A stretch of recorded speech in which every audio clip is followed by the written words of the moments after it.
O mito 1 é sobre o peso dessas espadas.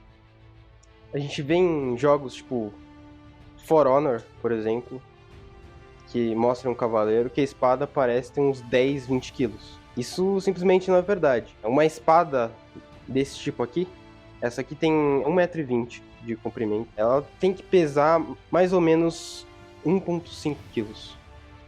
Essa aqui eu acho que tem 1,6 por aí, mas ela tem que estar entre 2 quilos e 1 quilo. 2 quilos já é uma espada super pesada para esse tipo. Tem maiores, por exemplo, a minha que eu uso para esgrima histórica, que é essa aqui. Eu acho que ela é um pouco maior, se a gente colocar aqui no chão, dá pra ver que ela é um pouco mais longa do que essa que eu fiz, que é afiada. Mas, em geral, uma espada longa, ela não pode ser muito pesada, porque ela tem que ser uma espada útil, você tem que conseguir lutar com ela tendo velocidade. Mesmo as espadas maiores, como uma Greatsword, a montante, que é um tipo de Greatsword, tem que chegar mais ou menos no seu nariz quando você estiver de pé. Mesmo esse tipo de espada não pode ser muito mais pesado do que 2 quilos, porque justamente tem que conseguir usar a espada. Então, a maioria desses jogos que mostram espadas longas ou Greatsword estão totalmente errados nesse sentido. E agora vamos pro segundo mito. O segundo mito é que elas não eram muito bem afiadas.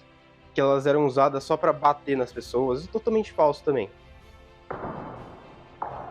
Dá pra ver como ela tem que ser bem afiada. Que não faz sentido. Você vai fazer uma espada que não é afiada, pra quê, né?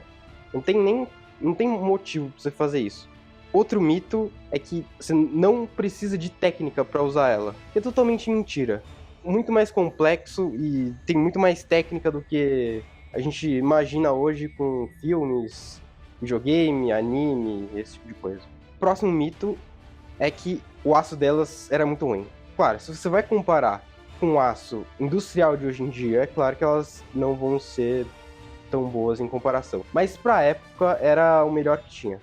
Elas eram feitas de aço mola. O que significa? Que se eu entortar elas desse jeito, perceba que elas não ficam dobradas.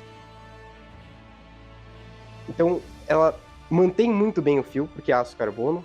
A maioria das espadas eram desse jeito. O aço era muito bom pra época. Inclusive, é parecido do que a gente tem hoje. Se a gente for comparar com as katanas, muita gente acha que o aço das katanas é superior. Só que, na verdade, isso também é mito. O aço era muito bom pra época. Outro mito que a gente tem sobre as espadas longas é que elas foram usadas durante a Idade Média inteira. Que não é verdade.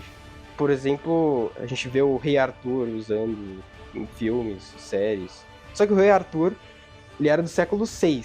E a espada longa só começou a ser usada no século XIII, ou seja, quase 1000 anos de erro. Não era para ele estar usando uma espada longa, porque não existia nem perto de. Não tinha nada perto de uma espada longa na época. Muito obrigado por assistirem. Se vocês gostaram do vídeo, se inscrevam no canal e deixem o like. E tchau.